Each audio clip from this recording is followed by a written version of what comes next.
Today we're going to talk about the 10 visitors you need to know for the Oklahoma football spring game. And all that's coming up after the bumper. What do you mean you don't subscribe to my son's YouTube channel? Mama, no! Just snap the damn ball, RJ. What's up, kinfolk? It's RJ Young. I am not on a step mill. Consider hitting the like and subscribe button because I upload a video every single day. It's always OU related, college football related, sports related. We have a good time, and today I'm going to tell you about the 10 visitors you need to know for the Oklahoma Sooners football spring game. And I also want to tell you I had a really great time talking to Bronson Irwin. I'm going to run a little excerpt of our conversation that will run on the channel later in the week at the end of this video. But the 10 most important for me visitors for the Oklahoma spring game, if you want to know about all of them, visit OUinsider.com. Brandon Drum has an ongoing list of guys that committed to going to the spring game on April 13th. The list is like 30 plus names at this point, which is ridiculous. And it's going to get longer, and that's why it's turned out to be the big deal that it is for Lincoln Riley and the staff. Expect a handful of commits, expect to hear rave reviews, and expect a lot of folks to tell you how much they enjoyed Lee Bryce, I'm sure. But let's start with number one on my list. That would be Brian Griese. It's not an understatement to say that number one recruit in this entire country coming to your spring game to check out what you're all about is a big deal, right? That's what you want, especially at a place like Oklahoma where defensively you just ain't very good. You've been god awful. And yet you're doing a good enough job recruiting that you can get Griese and his family to come down and at least take a look at what you're building and how you're building it. I think this is going to be to Shane Beamer and Alex Grinch's favor because Shane Beamer has such a great understanding of the East Coast where Brian Griese is from, Damascus, Maryland. And he's been recruiting very well up and down the Eastern Seaboard for Oklahoma. He's got a great eye, and he's been pretty good about closing the deal. And if you can get Calvin Thibodeau and Alex Grinch to talk Brian Griese into maybe taking a return trip, if not, I don't think he's committing, but just continuing to take in Oklahoma and understand what the value is of coming to play football and school in Norman is, I think you have a really good shot. Again, kids probably are going to ask him about what he's doing, and that's pretty awesome if you are Oklahoma. The next guy on the list for me is running back Chris Tyree. Chris Tyree is the fastest running back in this 2020 class that is loaded with outstanding talent at the position. I understand that many people believe he is a scat back kind of guy, the kind of guy that you might throw in the camp with like a TJ Pledger or even a Joe Mixon, even though he's not really that big. I think Kendall Milton is more Joe Mixon than Chris Tyree, but you can't understate the speed.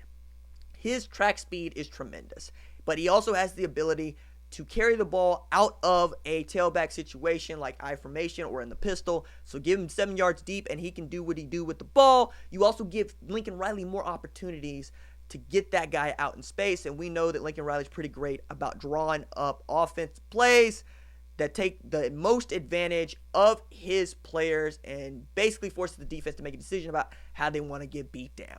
Getting Chris Tyree on the campus for a second time inside of 2 months is not a small deal. The dude's not from the area. He holds offers from places like Notre Dame, Michigan. He's very high on those places.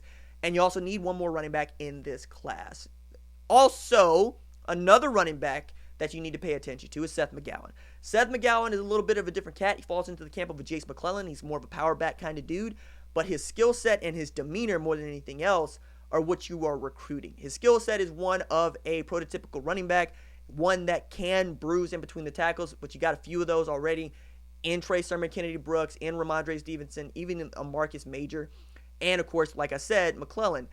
But I think the way that this guy carries himself, everybody who's spoken about him or spoken to him has just talked about his maturity, his understanding of where he is in the world, of where he fits into a scheme, and the fact that he's really difficult to kind of track down on the interwebs, I think is actually a good thing, as it makes it difficult for you to get a read on him unless you really know him or really talk to him.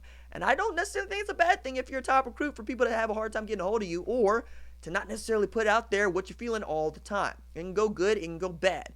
In the case of like a Buki, it can go really well. He has a cult following on the Twitters and on the Instagrams. Seth McGowan, everybody's just like, is that dude mercurial or what? Well, he's going to take his trip to Oklahoma, and we're going to figure out real quick what it is that he's looking for. Another guy that you need to pay attention to is Aki Obgunbiyi. Aki has been interviewed on this channel, and it seems that since decommitting from Texas A&M, the leaders are Georgia and Oklahoma.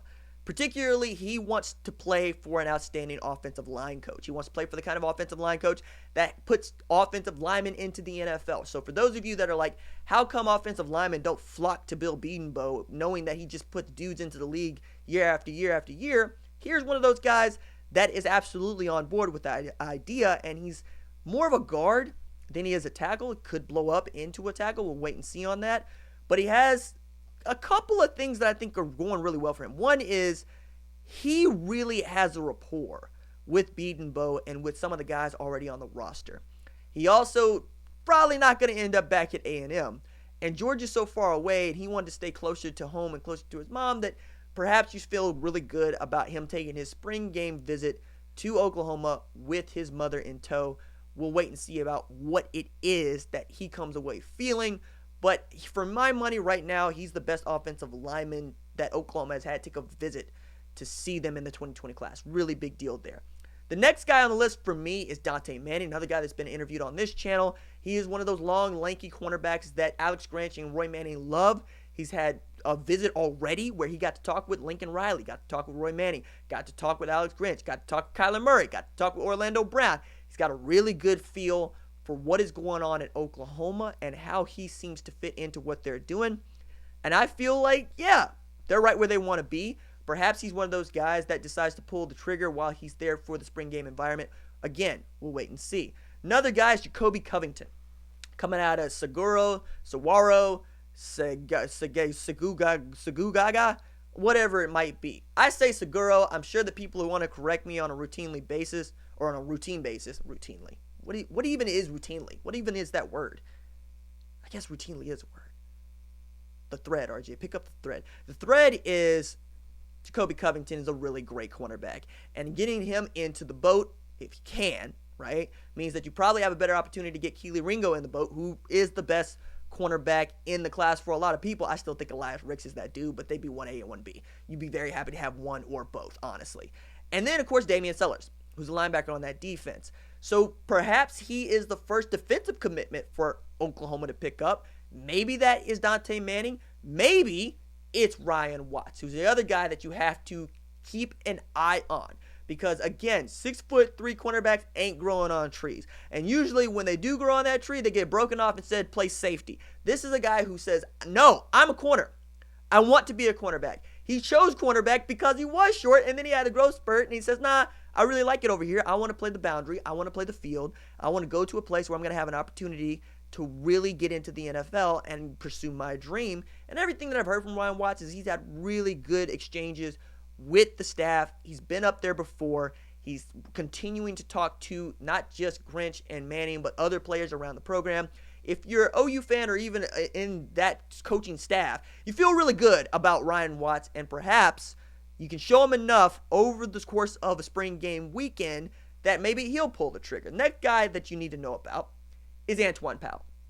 Antoine Powell has been interviewed on the channel. He's a quiet dude, but he is an outstanding edge rusher. 6'3", 223 pounds. A lot of people are already comparing him to Eric Stryker, and a guy that just comes screaming off the edge and just sacks quarterbacks. But I think at that age and at that weight, he could put on 20 pounds to 240 and still retain his speed. And then you got an enormous edge rusher, and now you're talking about a guy that could turn into the kind of person that Josh Allen ended up being at Kentucky.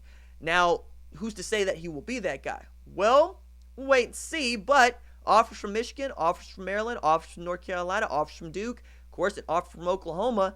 Maybe Shane Beamer can help close the deal on a guy like that, and you get him in the boat. The next guy you need to know about is Marcus Hicks, right? 2019 signee. Why do I say Marcus Hicks? Because having guys that are signed to the class that absolutely haven't played or practiced with the team and given their feedback on what the process was like to the 2020 and 2021 guys is invaluable, right? Being able to bounce ideas off of somebody who you know where they stand already, They're not trying to make a move on you. You just know that, hey, I'm going to be here for Oklahoma because I like it here, and I'm down here all the time. And that's the other reason why Marcus Hicks is on this list. He has some knowledge of the team and how it works, and he's met enough people and he's talked to enough people that he can still give an outsider's view inside for the 2020 guys. And I got to believe that he's going to be giving, not just recruiting, but giving his honest opinion about what goes on there. And I would be very intrigued to hear what Marcus Hicks has to say if I was a parent, if I was a 2020, 2021 recruit. And the last guy you need to know about is another 2019 signee. This one would be quarterback Spencer Rattler, who would be coming as an unofficial visitor. But also, anytime you can get a 5-star cornerback on the campus to help just talk through the ins and outs of recruiting, the ins and outs of Oklahoma. It's a guy who's coming in just highly touted, the only 5-star quarterback in the class. That's a good thing. I mean, having stars around for the kids to talk to is never going to hurt you. As a matter of fact, if you can get a Kyler Murray or a Baker Mayfield to show up, again, it's not going to hurt you. And having all these folks to just be able to say, wow, I got to meet this person, they had rave reviews. I meet this person, they had rave reviews. I could actually be playing with Spencer Rattler in a year's time is not a small thing for a lot of these kids, specifically the ones that are going to be playing on the offense. But defensively, if you know you get to go up against a 5-star quarterback in practice every single day, that is also going to draw you in because you're like, man, as a DB, if I can pick that dude off, who is it that I cannot pick off? Again, iron sharpens iron, and good players want to play with good players. All right, now let's get into an excerpt of my hour-long interview with Bronson Irwin where he talks about being recruited by Bill Bedenbaugh and then what it was like to be coached by him early. Take a listen. I imagine Bill Bedenbaugh writing you a handwritten note with a dip in his lip, spitting every, 3 sentences as he goes. And there might have been some spit on it, yeah. Right. You know what I mean? But, the dude will, at least in interviews, right? In interviews, he's not pulling any punches. He's going to tell you what he thinks. Sometimes he'll even laugh at you as you ask him about some dude that just ain't cutting it, right? And you're there at the inflection point of the end of the Kittle, Bobby Jack Wright era of 2 dudes coaching the offensive line, essentially, with Kittle, I think, still coaching the tackles. And then Bedenbaugh comes in with an entirely different way of doing things, notably to us that you guys were going to get a lot heavier. And there was going to be this emphasis on being physical, and we're going, wait a second. 1, aren't they already physical? And 2, does he know that this is an air raid that they run? And he's like, nah, I got it. Whatever. What did you get from all of that when he first came in? What was the temperature like? I think, first of all, being heavier, I think you heard kind of a general exhale of, oh, thank goodness. I don't have to worry about cutting weight for Coach Schmidt anymore as much. At the end of the day, if you're 310, 320, 10, 15 pounds that's like a one-day swing of weight. Or one practice, you can lose 10 pounds pretty easily. I think the physicality is something that he preaches as part of the gig.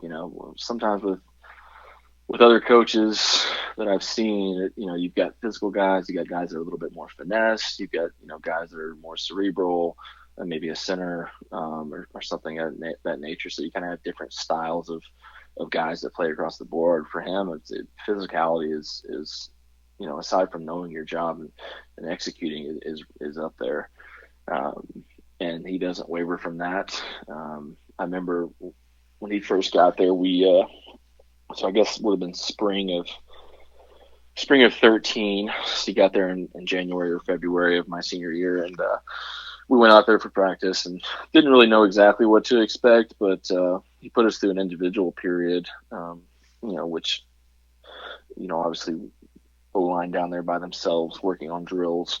And we were shocked. Like, this is brutal.